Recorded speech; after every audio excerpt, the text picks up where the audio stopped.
मोठी बातमी सध्या समोर येते। कोल्हापूरकरांची जुनी मागणी अखेर संपूर्ण झाली आहे। पश्चिम महाराष्ट्रासाठी सर्किट बेंच सुरू होणार आहे।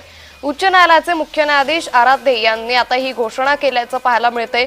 त्यामुळे कोल्हापूरकरांची जी गेल्या इतक्या वर्षांची मागणी होती ती अखेर संपूर्ण झाल्याची माहिती समोर येते।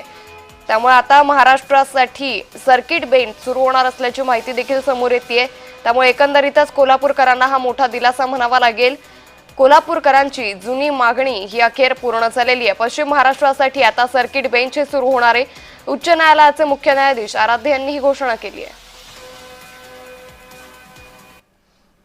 या संदर्भात मुख्यमंत्री देवेंद्र फडणवीस यांनी नेमकं काय म्हटलंय पाहूयात। तर त्यांची पोस्ट आपण सध्या पाहतोय। मुंबई उच्च न्यायालयानं कोल्हापूर इथं उच्च न्यायालयाच्या न्यायदानाची व्यवस्था उपलब्ध करून दिली आहे। उच्च न्यायालयाचं सर्किट बेंच 18 ऑगस्ट 2025 पासून कार्यान्वित होईल।